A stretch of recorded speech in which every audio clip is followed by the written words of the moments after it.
کی دنیا کی زندگی کی ہوئی ساری کوششیں برباد ہو گئی.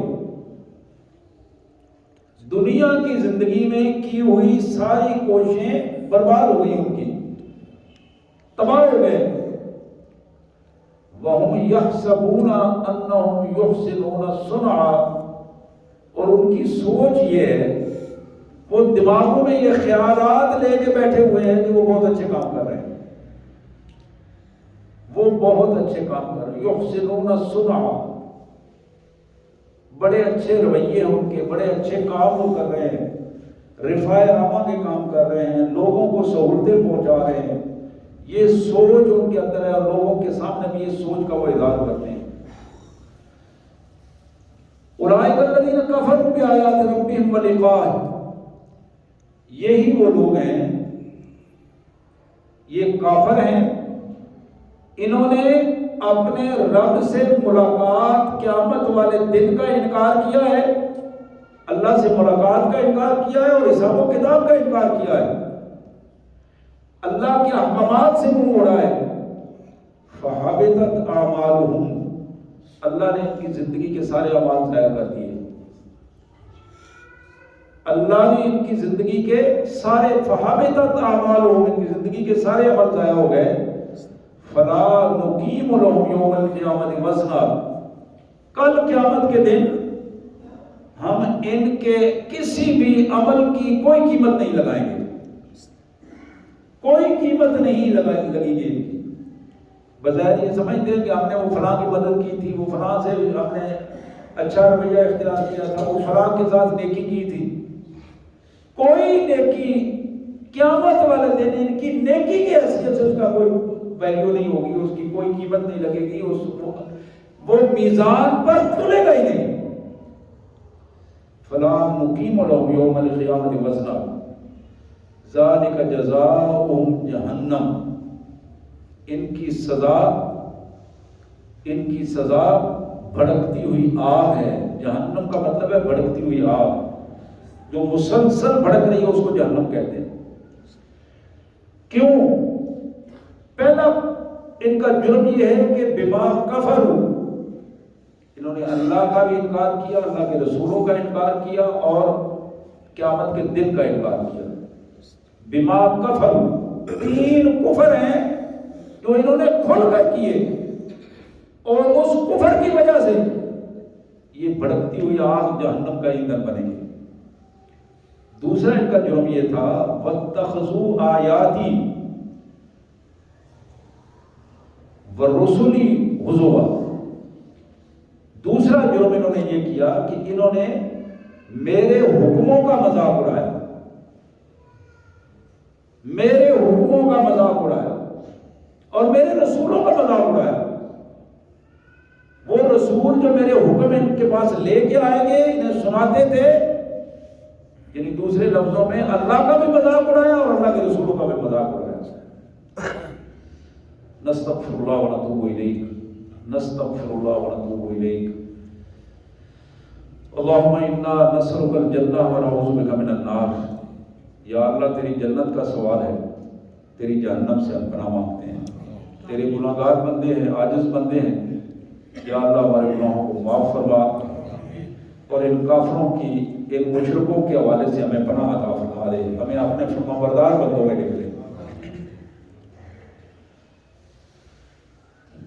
آج کے خطبے میں ترمذی کی ایک حدیث شریف پیش کرنا چاہتا ہوں. یہ ایک ہی حدیث مبارک ہے جس میں اللہ تبارک و تعالیٰ نے، اللہ کے پیارے رسول صلی اللہ علیہ وسلم نے 8 قسم کے بندوں کا ذکر کیا ہے. 8 قسم کے بندوں کا، اور ہر ایک سے پہلے یہ لفظ لگایا ہے بئس العبد، بدترین ہے بندہ معاشرے کا، وہ معاشرے کا بدترین انسان ہے وہ. اس کے بعد پھر ایک ایک کو گنوایا کہ وہ کون سی اس کے اندر خصلتیں ہیں اور کس کس انداز میں ہے.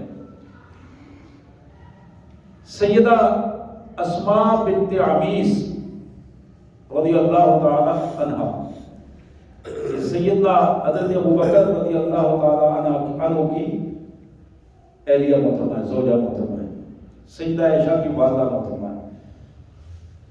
اسماء بنت عمیس رضی اللہ تعالی عنہ، وہ کہتی ہے کہ سمیت رسول اللہ صلی اللہ علیہ وسلم، میں نے اپنے کانوں سے محمد رسول اللہ صلی اللہ علیہ وسلم سنا ہے، میرے آقا نے یہ ارشاد فرمایا. پہلی بات جس کو ارشاد فرمایا، بئس العبد عبد تخیل واختار ونسی الکبیر المتعال. یہ پہلا جملہ ہے. دنیا میں مخلوقات میں بدترین ہے وہ شخص جس نے اپنے آپ کو بڑا سمجھا اور لوگوں کو چھوٹا سمجھا. بئس العبد تخیل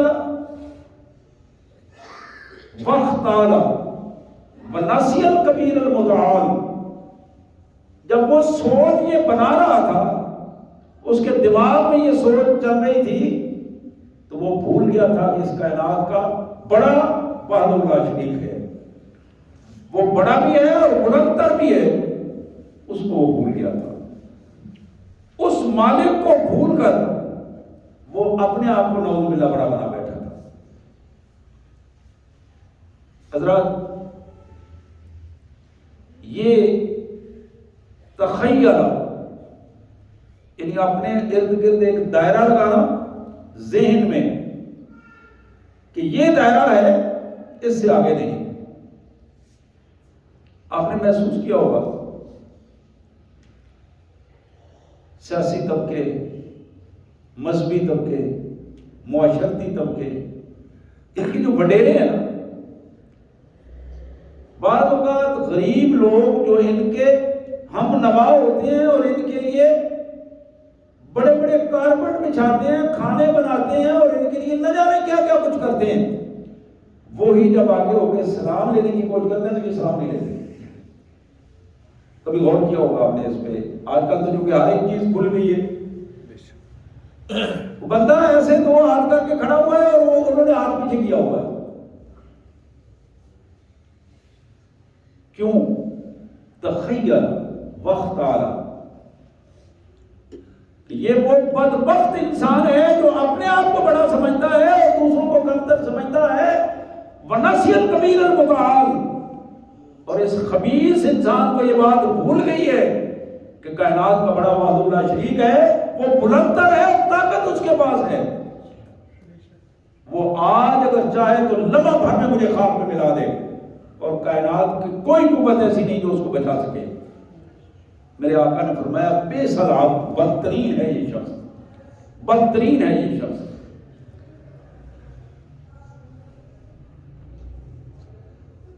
جہاں تک معاشی یا سیاسی طبقات ہیں، ان کی بات تو اپنی طور پر سمجھ آتی ہے کہ وہ دنیا دار لوگ ہیں، دنیا دار لوگ ہیں اور دنیا کے حوالے سے وہ اپنے آپ کو مینٹین کرتے ہیں. ان کا دین سے کوئی لینا دینا نہیں ہے. دین کو وہ بلیک میل کے لیے تو استعمال کرتے ہیں، لیکن دین کے کو کامیابی کے لیے استعمال نہیں کرتے، نظریاتی طور پر استعمال نہیں کرتے. لیکن اس سے بڑی بدبختی ان لوگوں کے لیے ہے، بڑی بدبختی ان لوگوں کے لیے ہے جو دین کے نام پر متعارف ہیں. وہ مولوی صاحب ہیں، وہ پیر صاحب ہیں، وہ شیخ الحدیث صاحب ہیں، شیخ القرآن صاحب ہیں، وہ کسی مذہبی جماعت کے رہنما ہیں، امیر صاحب ہیں، صدر صاحب ہیں، کسی بھی سطح کا کوئی آدمی. اگر وہ شخص اپنے کسی کارکن سے، اپنے کسی مرید سے، اپنے کسی بھائی سے، اپنے کسی عام فرد سے، عوام الناس سے ہاتھ ملانا گوارا نہیں کرتا، بات کرنا گوارا نہیں کرتا، اس کو وقت دینا گوارا نہیں کرتا، اس کی بات سننا گوارا نہیں کرتا، یہ وہ بدبختی ہے جس کو میرے آقا صلی اللہ علیہ وسلم نے فرمایا. حدیث میں آتا ہے نبی رحمت صلی اللہ علیہ وسلم کے بارے میں صحابہ کہتے ہیں محمد الرسول اللہ صلی اللہ علیہ وسلم کی ذات گرامی کسی بندے کو کوئی مشکل پیش نہیں آتی تھی، حضور اکرم صلی اللہ علیہ وسلم سے کسی وقت بھی وہ مل سکتا تھا، کوئی مشکل پیش نہیں آتی تھی، کوئی پروٹوکول نہیں تھا. کوئی دائرہ نہیں بنا ہوا تھا، یہاں تک کہ صحابی کہتے ہیں کہ اگر کسی گھر میں کام کرنے والی کوئی خاتون اپنی کوئی پریشانی بتانا چاہتی تھی تو وہ بھی رسول اللہ صلی اللہ علیہ وسلم کو ہاتھ کے اشارے سے روک کر اپنی بات سنا دیتی تھی۔ حضور صلی اللہ علیہ وسلم جہاں کھڑے ہوتے وہیں اس کی بات سن لیتے تھے۔ کوئی غلام، کوئی معذور، کوئی پریشان حال، جس حالت میں بھی اس نے اللہ کے رسول صلی اللہ علیہ وسلم کو اشارہ کیا، آپ رکے اور آپ نے اس کی بات سنی۔ یہ پہلا بندہ تھا جس کے بارے میں فرمایا بئس العبد عبد تخیر واختار ونسی کبیر المتعال۔ وہ اللہ کو بھول گیا، اللہ کی بڑائی کبریائی کو بھول گیا، اللہ کے اختیار کو بھول گیا۔ اس ظالم کو یہ نہیں پتا کہ کائنات کے مالک کی قدر و قیمت کیا ہے، اسٹیٹس کیا ہے، مرتبہ کیا ہے، اختیار کیا ہے۔ پھر دوسرے بندے کے بارے میں آپ نے ارشاد فرمایا بئس العبد تحبر واعتدا،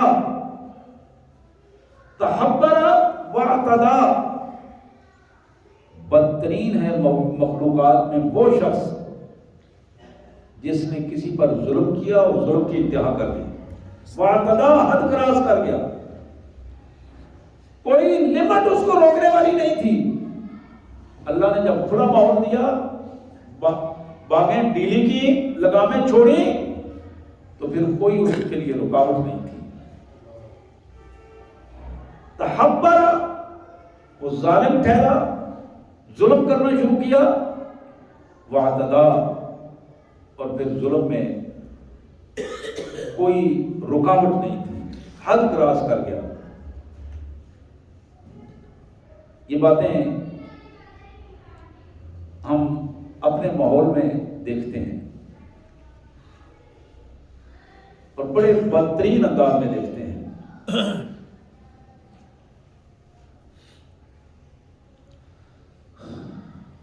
میرے پیارے بھائیوں، ظلم صرف ایسا نہیں ہے جو کیا جائے اور نظر آئے، بعض مظالم ایسے بھی ہوتے ہیں جو نظر نہیں آتے عوام الناس کو، لیکن آدمی ظلم کی اپنی انتہا کر رہا ہوتا ہے۔ ایک ظلم قرآن نے بتایا وہ بھی ہے جو بندہ اپنی جان پر ظلم کرتا ہے، اپنی جان پر ظلم کرتا ہے۔ کبھی اس پہ بھی غور کیجیے۔ اللہ نے شرک کو سب سے بڑا ظلم قرار دیا ہے۔ ان الشرک لظلم عظیم، سورہ لقمان میں اللہ فرماتے ہیں ان الشرک لظلم عظیم، شرک ظلم عظیم ہے، سب سے بڑا ظلم شرک ہے، اور یہ اپنے اوپر ظلم ہے۔ اللہ نے اس کی پھر اور وضاحت فرمائی، فرمایا وما ظلمونا ولکن كانوا انفسهم یظلمون۔ ہم اپنی مخلوق میں کسی پر ظلم نہیں کرتے، لیکن میرے یہ بندے اتنے ظالم بن جاتے ہیں کہ اپنے آپ کو ظالم ثابت کر دیتے ہیں اور پھر سزا کے مستحق ہوتے ہیں۔ پھر میرے بھائیوں، اپنے گھر میں ظلم، گھر میں ظلم، بعض لوگوں کا اپنی بیویوں کے ساتھ بڑا ظالمانہ رویہ ہوتا ہے، اپنی بیویوں کے ساتھ ظالمانہ رویہ، اور یہ جاہلیت کا رویہ ہے۔ یہ جو سبق پڑھایا جاتا ہے کہ نعوذ باللہ تمہاری بیوی تمہارے پاؤں کی جوتی ہے، یہ کافروں والی سوچ ہے، مسلمانوں والی سوچ نہیں ہے، یہ کفر کی سوچ ہے۔ وہ خاتون جو اولاد کی ماں ہے وہ قابل احترام ہے، وہ قابل احترام ہے۔ تو میں عرض کر رہا تھا کہ ظالمانہ رویہ، اس کے اقسام آپ کے علم میں ہے، میں لمبی چوڑی بات نہیں کرنا چاہتا، اپنی بات کو مکمل کرنا چاہتا ہوں کہ ظلم رویوں کے اعتبار سے اپنی بیوی کے ساتھ ظلم، والدین کے ساتھ ظلم، یہ بھی رویوں کے اعتبار سے کہ جہاں والدین کی خدمت کرنی چاہیے تھی، والدین کے کا سہارا بننا چاہیے تھا، وہاں والدین کے ساتھ ظلم یہ ہے کہ بجائے اس کے کہ ان کی خدمت کی جائے یا ان کا سہارا بنا جائے، الٹا والدین پر الزام تراشی کر کے ان کو مجرم قرار دے دیا جائے کہ انہوں نے میرے لیے کیا کیا ہے، میرے لیے میرے ماں باپ نے کیا کیا ہے، مجھے گھر بنا کر نہیں دیا، مجھے کاروبار بنا کر نہیں دیا۔ تو یہ پہلو انتہائی غور و فکر کا پہلو ہے کہ اپنے گھر کے اندر مظالم، اسی طرح والدین کا بچوں پر ظلم، ایک ہے بچوں کا والدین پر ظلم، ایک ہے والدین کا بچوں پر ظلم۔ اسے بچوں کی تربیت کرنی چاہیے تھی، ماں باپ کی یہ ذمہ داری تھی کہ وہ بچوں کی تربیت کرتے، اور پہلے دن سے تربیت شروع ہو جاتی ہے، اور اس بات پر پوری دنیا کے ماہرین اتفاق کرتے ہیں کہ بچے کی تربیت 3 سال کے اندر اندر مکمل ہوتی ہے۔ 3 سال کے اندر اندر بچہ پورے شعور کو حاصل کر لیتا ہے۔ وہ بچہ جو 3 سال تک دیکھ رہا ہے، کانوں سے سن رہا ہے، ہر بات کو سن رہا ہے، ہر چیز کو دیکھ رہا ہے، لیکن اس کے اندر فیصلہ کی قوت ابھی نہیں آئی، اس کے اندر فیصلے کی قوت ابھی نہیں آئی، لیکن جو قوتیں اس کی کام کر رہی ہیں، اس کے دماغ میں ایک چیز چل رہی ہے اور وہ مرتسم ہو رہی ہے، اور وہ پوری کی پوری ایک مووی ہے جو محفوظ ہوتی چلی جا رہی ہے۔ اور یہ نفسیاتی سائنسدانوں کا اس پر اتفاق ہے کہ 3 سال میں مکمل ہو جاتی ہے تربیت بچے کی، اور ہم 3 سال تک اپنے بچے کو گالیاں سکھانے کی کوشش کرتے ہیں، مذاق اڑاتے ہیں، ایک دوسرے کا مذاق اڑاتے ہیں۔ چھوٹے بچے کو ایک گالی سکھائی، اس نے دوسرے کو دی، وہ گالی دی، اور دوسرا جو ہے اس پہ ہنسا، اور دوسرے نے اس کو کہا کہ اس کو دو، اس کو کہا، اس نے کہا اس کو گالی دو۔ کوئی غلط بات سکھائی، کوئی غلط جملہ بچے کے منہ میں آ گیا، زبان پہ آیا، تو وہ بھی جملہ جو ہے وہ سارے گھر والے بیٹھ کے دہرانا شروع کر دیا۔ تو ماں باپ کا ظلم اپنے بچوں کے ساتھ یہ ہے کہ ان کی تربیت پر احتیاط سے، تربیت پر وقت نہ دینا۔ باپ کو اپنی سگریٹوں کی پڑی ہوئی ہے، اپنے نشے کی اسے پڑی ہوئی ہے، لیکن اس کے گھر میں طوطی بول رہا ہے، اس کے گھر میں ہوائیں اڑ رہی ہیں، اور اس کو پرواہ نہیں ہے کہ اس کے گھر میں کھانے پینے کا کوئی نظام ہے بھی نہیں ہے۔ یہ وہ ظلم ہے جس شخص کی اولاد ہے، بیٹیاں ہیں، بیٹے ہیں، اس کی جو ذمہ داری بنتی تھی اس نے اپنی ذمہ داری ادا نہیں کی، اور یہ اس کا ظلم ہے اپنی اولاد پر۔ تو یہاں بات کیا ہو رہی تھی؟ اللہ کے رسول نے فرمایا بے صلاحت بدترین ہے وہ شخص دنیا میں تحبر واعتدا، جس نے ظلم کیا اور پھر ظلم کی حد میں وہ بڑھتا چلا گیا، اور پھر اس کا ظلم اپنے ملازموں کے ساتھ ظلم ہے۔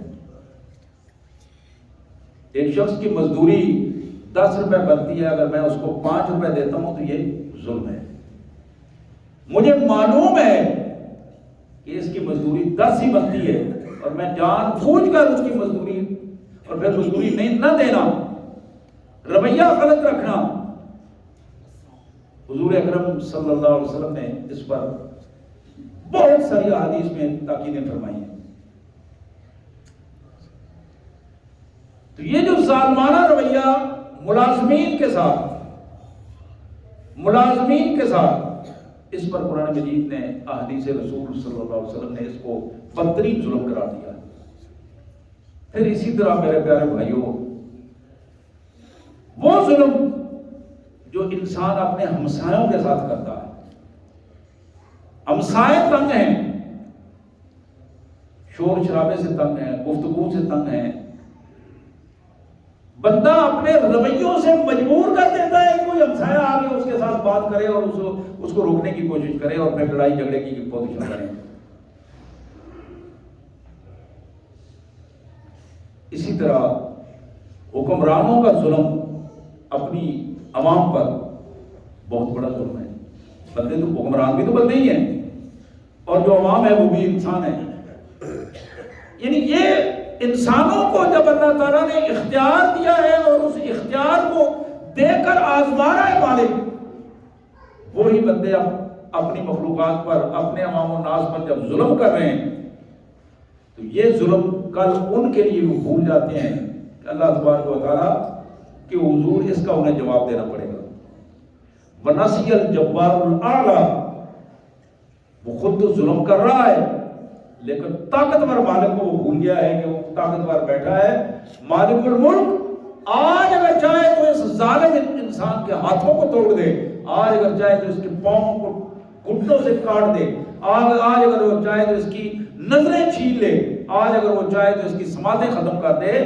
وَنَسِيَ الْجَبَّارُ الْأَعْلَى, وہ جبار مالک اعلیٰ اس کو بھول جاتا ہے. پھر اللہ کے رسول صلی اللہ علیہ وسلم نے فرمایا بئس العبد سہا ونسی المقابر والبلاء, بدترین ہے بندوں میں وہ بندہ بندوں میں بدترین ہے جو دین اسلام کو بھول کر دنیا میں لگ گیا ہے. دین کو بھول کر دنیا میں لگ گیا ہے. ونسی المقابر, اور وہ قبر کو بھول گیا ہے. والبلاء, اور اس قبروں کے اندر پڑی ہوئی اور میتوں کو بھول گیا ہے جن کی میتیں بوسیدہ ہو گئی ہیں, ہڈیاں بوسیدہ ہو گئی ہیں, اور ہڈیوں کی پوزیشن یہ ہے کہ گوشت ختم ہو گیا اور گل گئی ہیں ہڈیاں. اس کیفیت کو وہ بھول گیا ہے.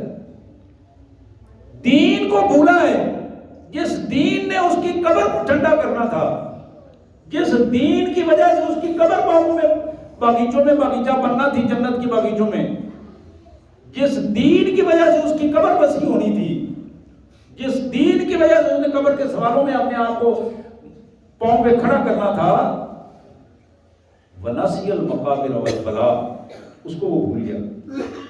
تو میرے آقا صلی اللہ علیہ وسلم نے فرمایا بئس العبد سہا وَنَسِيَ الْمَقَابِرَ وَالْبَلَاء, بدترین ہے وہ شخص جس نے دین کو بھلایا اور دنیا داری میں اپنے آپ کو مگن کر دیا, لگ گیا دنیا داری میں, بھول گیا وہ اس بات کو کہ میں نے مر کر منو مٹی تلے قبر میں جانا ہے. بھول گیا وہ اس بات کو کہ آج جو گوشت میں سنبھال کر بڑا سنوار کر رکھ رہا ہوں یہ کیڑوں نے کھانا ہے, بالآخر ہڈیاں بوسیدہ ہو جانی ہے. اور میری اللہ کے رسول صلی اللہ علیہ وسلم نے فرمایا بئس العبد عطا واتقا ونسی المبتدا والمنتہا, بدترین ہے وہ شخص جس نے دنیا میں رہتے ہوئے فتنہ و فساد کا بازار گرم کیا, فتنہ و فساد کا بازار گرم کر دیا. گھر میں بھی پریشانی ہے, گھر والے بھی تنگ ہیں, گلی محلے والے بھی تنگ ہیں, جہاں سے جا رہا ہے وہاں لوگ تنگ ہیں, جہاں کاروبار کرتا ہے وہاں لوگ تنگ ہیں, جہاں سروس کرتا ہے وہاں لوگ تنگ ہیں.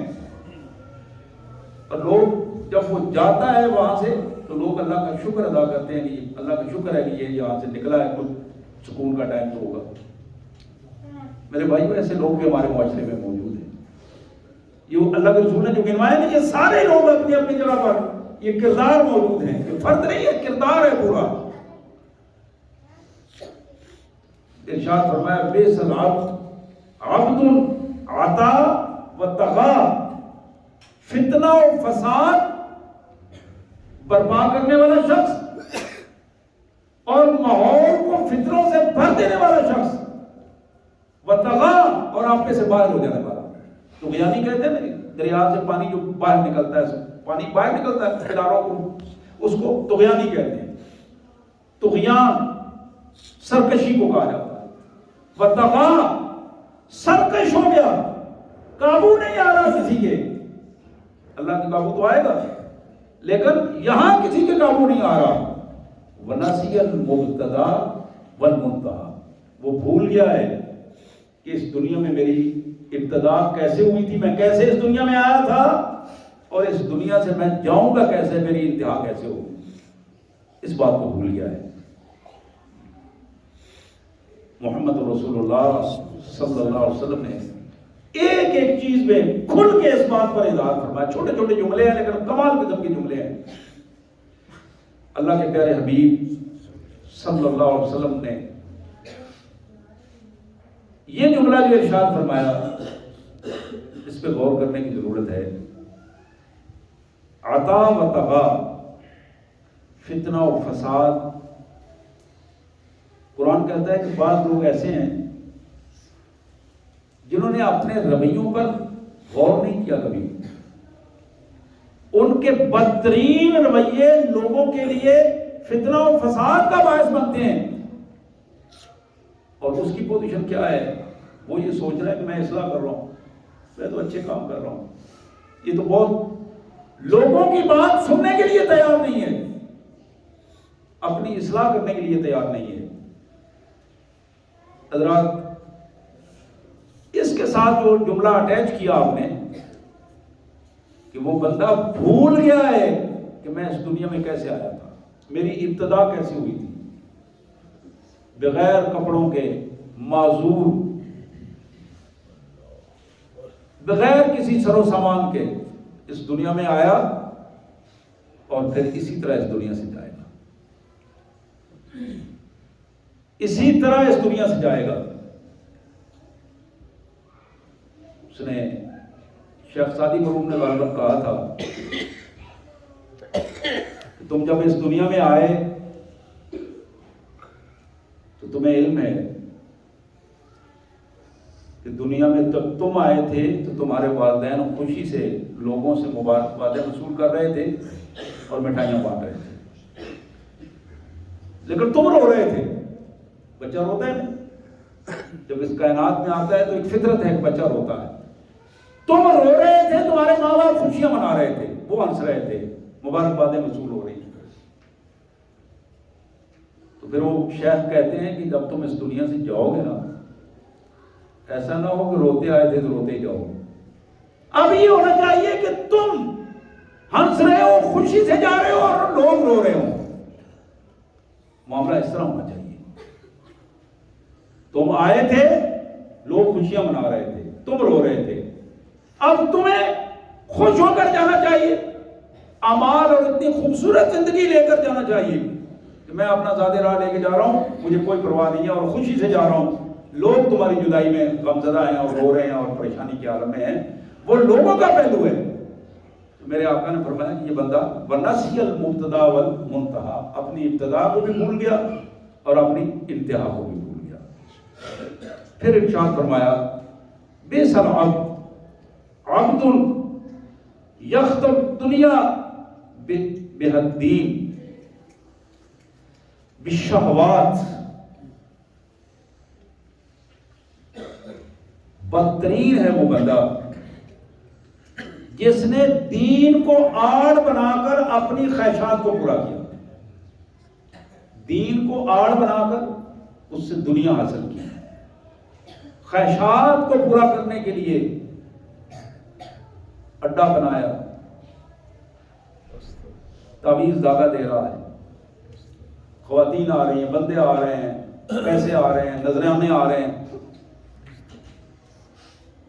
پیر صاحب کے حضور آ رہے ہیں، نذرانے بھی آ رہے ہیں، باقی سلسلے بھی چل رہے ہیں۔ خواہشات کو پورا کرنے کے لیے، خواہشات کو پورا کرنے کے لیے دین کو آڑ بنایا اور دین کو استعمال کیا بلیک میلنگ کی۔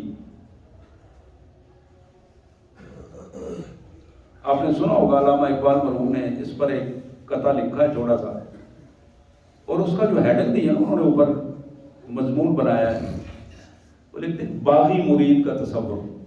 باغی مرید دیکھتا رہتا ہے نا، تنگ آ کے حالات دیکھے پیر صاحب کے، مولوی صاحب کے، شیخ صاحب کے، تو باغی مرید کیا کہتا ہے؟ ہم کو تو میسر نہیں مٹی کا دیا بھی، گھر پیر کا بجلی کے چراغوں سے ہے روشن۔ ہم کو تو میسر نہیں مٹی کا دیا بھی، گھر پیر کا بجلی کے چراغوں سے ہے روشن، شہری ہو دیہاتی ہو مسلمان ہے سادہ، شہری ہو دیہاتی ہو مسلمان ہے سادہ، مانند بتا پوجتے ہیں یہ کعبے کے برہمن۔ ذرا غور کیجیے ان الفاظ پہ، مانند بتا پوجتے ہیں یہ کعبے کے برہمن۔ پیروں کے نام پر ان ظالموں کی، پاکیزہ کعبے کے نام پر انہیں برہمنوں کی، ہندوؤں کے برہمنوں کی مثال دے کر وہاں بتایا گیا کہ اس طرح ان کی حالات بن گئے ہیں۔ اور پھر علامہ فرماتے ہیں نذرانہ نہیں سود ہے پیران حرم کا، نذرانہ نہیں سود ہے پیران حرم کا، ہر خرقہ سالوس کے اندر ہے مہاجن۔ یہ جو اوپر حضرت صاحب نے جبہ کوبہ پہنا ہوا ہے، اس کے اندر ہندو مہاجن کی، ہندو بنیے کی ذہنیت موجود ہے کہ آئے ہو تو کی لے کے آئے ہو اور جانا تو کی دے کے جانا ہے۔ اس ذہنیت کے ساتھ وہاں یہ سلسلہ ہو رہا ہے۔ اور پھر آخر میں بڑی خوبصورت بات کہی، میراث میں آئی ہے ان کو مسند ارشاد۔ حضرت صاحب کے اپنے اندر تو کوئی خصوصیت نہیں ہے سوائے اس کے کہ لوگوں سے نعوذ باللہ عبادت کروائی جائے اور دین سے دور کیا جائے، میراث میں آئی ہے ان کو مسند ارشاد۔ زاغوں کے تصرف میں عقابوں کے نشیمن، انہوں نے بڑے تو کوئی نہ کوئی نیک سن، لیکن اے شاہینہ دے آلنے کبے بہ گئے، کہاں بہ گئے؟ شاہینوں کے گھونسلوں کو کبوں نے قابو کر لیا ہے، اور اب وہ مردار کے جھنجھوڑنے اور بھگوڑنے پر لگے ہوئے ہیں کہ کس طریقے سے یہ ساری گندگی جو ہے اسے سنبھالا جائے اور لایا جائے اور ہضم کیا جائے۔ تو میرے پیارے بھائیوں، اللہ کے رسول صلی اللہ علیہ وسلم نے ارشاد فرمایا کہ بدترین ہے وہ شخص دنیا میں جو دین کا نام لے کر، دین کی آڑ پر اپنی خواہشات کو پورا کرتے ہوئے، اور میں تو کہتا ہوں اس سے بھی بدترین وہ شخص ہے جو دین کے نام پر اپنی جنسی خواہشات کے حوالے سے لوگوں کی عزتوں کو برباد کرتا ہے، لوگوں سے نذرانے بھی وصول کرتا ہے اور ان کی عزتوں کو بھی برباد کرتا ہے۔ اور یہ سارا سلسلہ موجود ہے، ہمارے معاشرے میں موجود ہے۔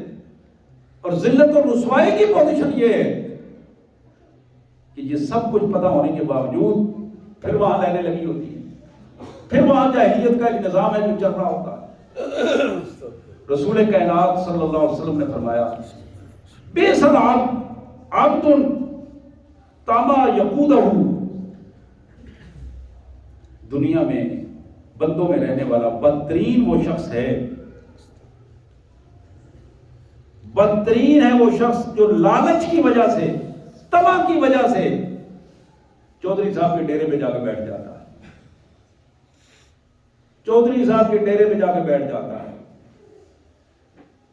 سیاسی لیڈر صاحب کے قریب جا کے بیٹھتا ہے، حقہ پھیرنے کے لیے بیٹھتا ہے، باتیں سننے کے لیے بیٹھتا ہے، وہاں کچھ نہ کچھ مل جانے کے تصور اس کے ساتھ بیٹھتا ہے، کہیں نہ کہیں دنیا سنور جائے گی، کسی نہ کسی حساب سے کوئی نہ کوئی نظام بن جائے گا۔ میرے پیارے بھائیو، آپ دیکھو کہ رسول اللہ صلی اللہ علیہ وسلم نے کس طرح ایک ایک چیز پر آپ نے انگلی رکھ کر ہمیں سمجھانے کی کوشش فرمائی ہے۔